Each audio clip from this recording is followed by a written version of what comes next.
Bonjour Ashley, bonjour à tous. Nous sommes en effet aujourd'hui avec Reza Pahlavi, le prince héritier de la monarchie iranienne.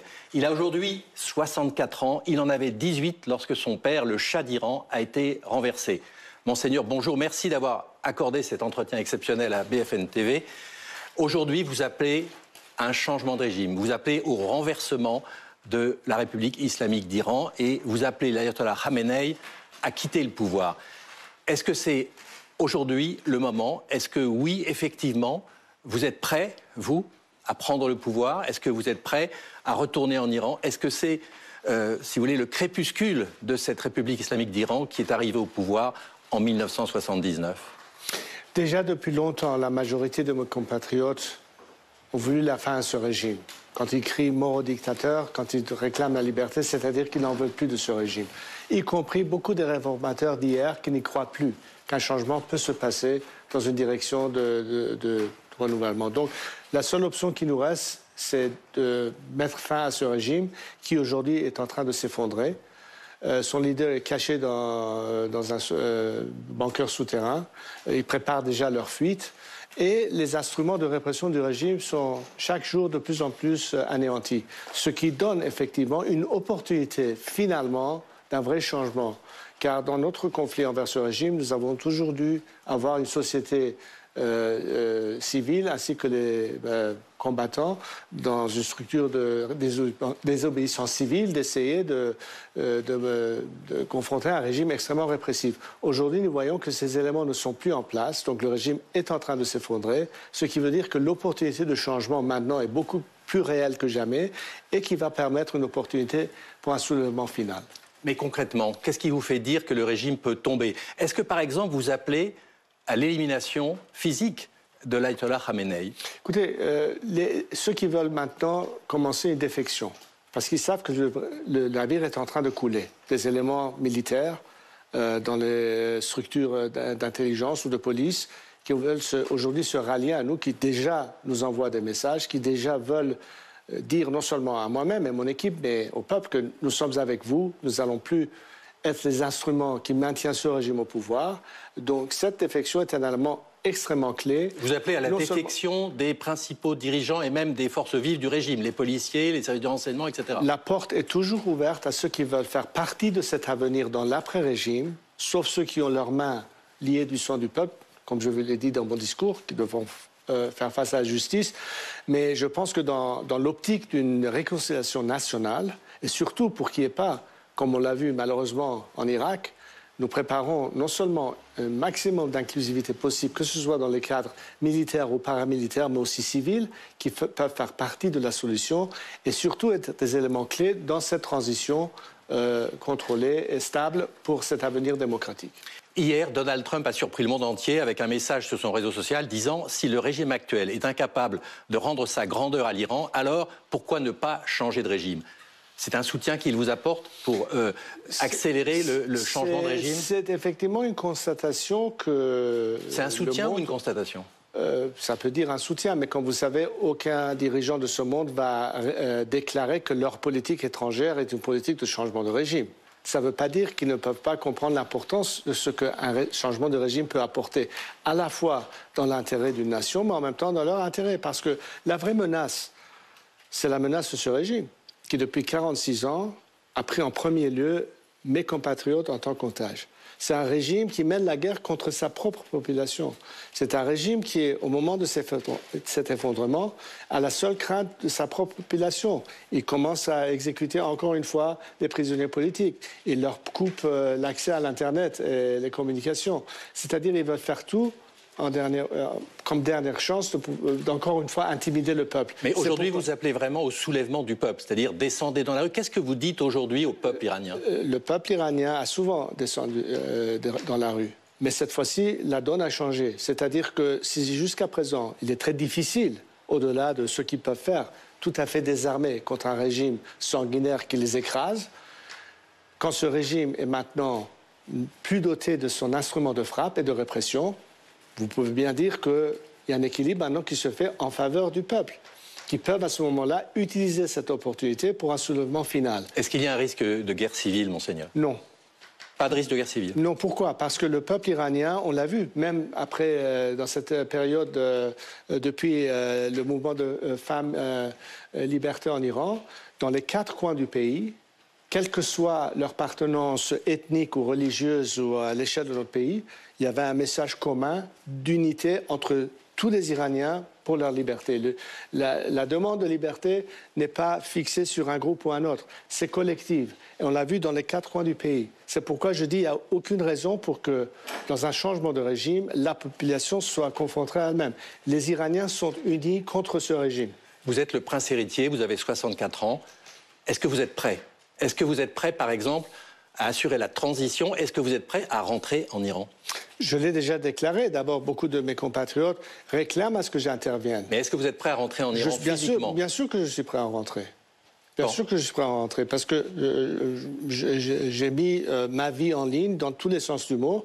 Je pense qu'aujourd'hui, mon rôle est important dans le sens où je peux, si vous voulez, fédérer l'unité des oppositions démocratiques, préparer le terrain pour une transition démocratique, sachant que la fonction d'un gouvernement de transition, c'est tout d'abord de maintenir la gouvernance temporaire du pays, mais préparer le terrain pour qu'il y ait une assemblée constituante qui, elle, va trancher sur le sujet quelle est l'alternative ultime proposée au peuple, et à travers un référendum national, le choix final sera par le peuple. Donc aujourd'hui, mon rôle, c'est de faciliter cette transition et d'aider à ce que nous arrivions à ce dénouement final. Vous savez que vous êtes un symbole d'espoir, vous êtes aussi un symbole de division, car il y a une partie de l'opposition qui ne vous soutient pas. Quels sont vos soutiens en Iran et qu'est-ce qui vous fait dire qu'aujourd'hui vous pouvez conduire cette transition? C'est pourquoi il ne faut pas s'attarder sur ceux qui sont d'accord sur un rôle d'une personne ou d'une autre. C'est l'importance de comprendre que dans tout processus démocratique, finalement, c'est les urnes qui décident.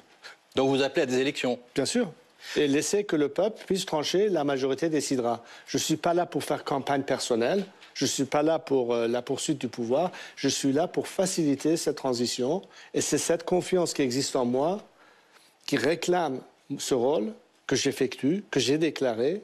Et je tends la main à toutes les forces démocratiques qui, dans l'intérêt de notre nation, au-delà des divergences politiques, sont d'accord sur les 3 points que j'ai indiqués dans mon discours, qui est la base de notre réunion collective pour trancher sur ce sujet, pour parvenir enfin à un avenir d'une démocratie laïque par rapport à un régime de théocratie religieuse. Est-ce que le régime peut tomber en raison des attaques aujourd'hui d'Israël conjuguées avec le soutien des États-Unis? Est-ce que ça peut provoquer la chute du régime ou est-ce que ce n'est pas suffisant, comme par exemple le pense le président de la République française qui dit les bombes ne peuvent pas permettre un changement de régime, ça ne suffit pas. Qu'est-ce que vous dites notamment aux Européens qui sont inquiets de cette situation? Écoutez, le régime, ça fait longtemps qu'il a perdu sa légitimité, quelle que soit politique ou religieuse. Ce qui a, par contre, jusqu'à présent resté, c'est son élément de répression. Souvent, quand j'ai parlé à des diplomates ou des chefs d'État, ils disaient « c'est vrai, mais c'est un régime extrêmement sanguinaire. Est-ce que la population peut vraiment se délivrer ?» C'est pourquoi j'insiste sur le point que la seule façon où vous pouvez d'abord assurer qu'il y a un avenir de paix, ça dépend de l'élimination totale de ce régime. Puisque tant que ce régime est en place, c'est une menace. Vous avez le soutien des Américains, vous avez le soutien de Donald Trump?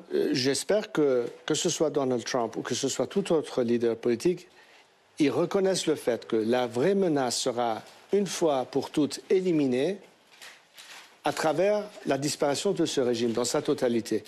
Et que cet avenir démocratique est la garantie, non seulement de stabilité et de paix, mais un élément qui peut à ce moment-là conduire à un avenir tout à fait différent de ce qui a été dessiné par ce régime. Les Iraniens le savent.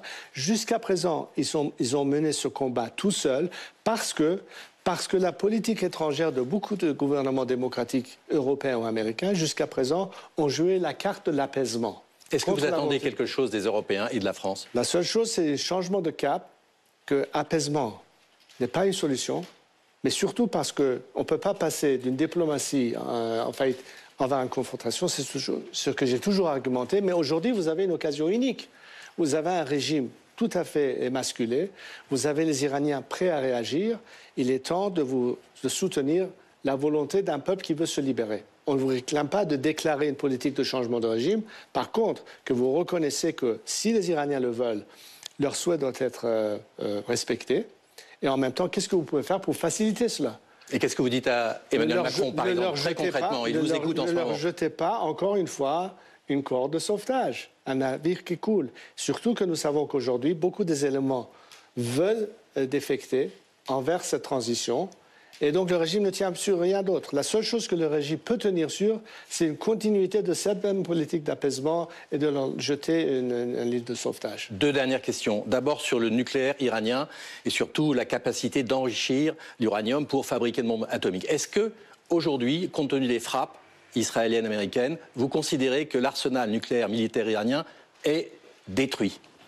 Détruit dans un certain sens, c'est vrai. Mais est-ce que cela veut dire que c'est suffisant pour que la menace nucléaire ne continue pas? Dans le sens où ce régime peut très certainement se doter d'une arme atomique, d'une bombe sale, on essaie de l'acquérir avec des pays qui les soutiennent, comme la Corée du Nord, par exemple. Donc vous considérez que la menace n'est pas complètement écartée? Non, parce que c'est la nature de ce régime qui est la vraie menace.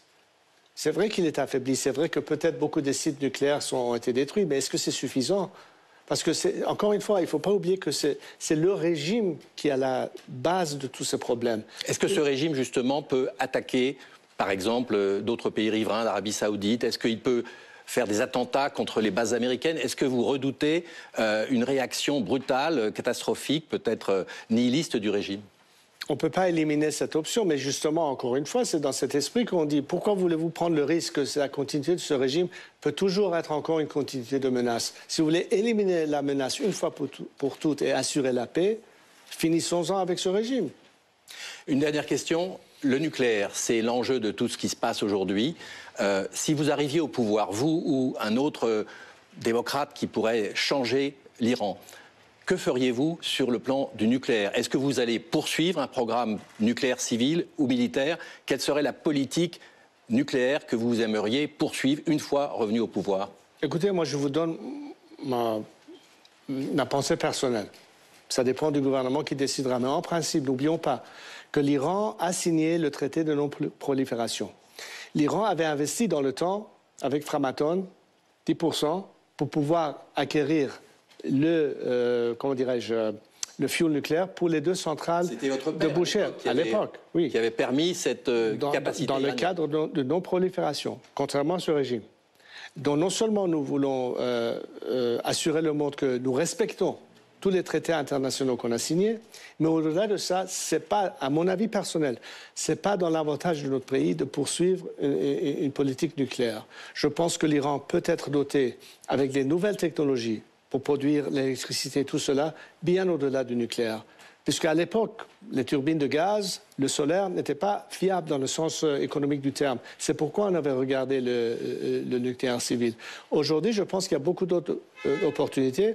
Et surtout le fait que, pour assurer aussi notre région, j'espère que non seulement l'Iran que j'espère sera sur une même voie, mais d'éviter que cette prolifération qui a été provoquée par ce régime commence à faire penser d'autres pays dans la région que peut-être il faudrait qu'on aille dans cette direction. Pour éliminer une fois pour toutes ce danger, je pense que cet Iran démocratique, qui ne va pas chercher le nucléaire dans tous les sens, donnerait cette certitude qu'il y a beaucoup d'autres moyens de gérer cette question. Pour terminer, j'ai devant moi le prince héritier de la monarchie iranienne. Est-ce que j'ai aussi devant moi le futur roi d'Iran ou le futur dirigeant d'un nouvel Iran?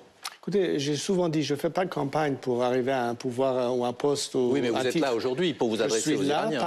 Pourquoi je suis là? Je suis là parce que je suis doté de cette confiance et de cette attente qui voit en moi quelqu'un qui peut être un instrument non seulement de changement, d'être un élément fédérateur, au-delà des partis. Je ne prends pas de position sur la forme du régime final. C'est au peuple de décider.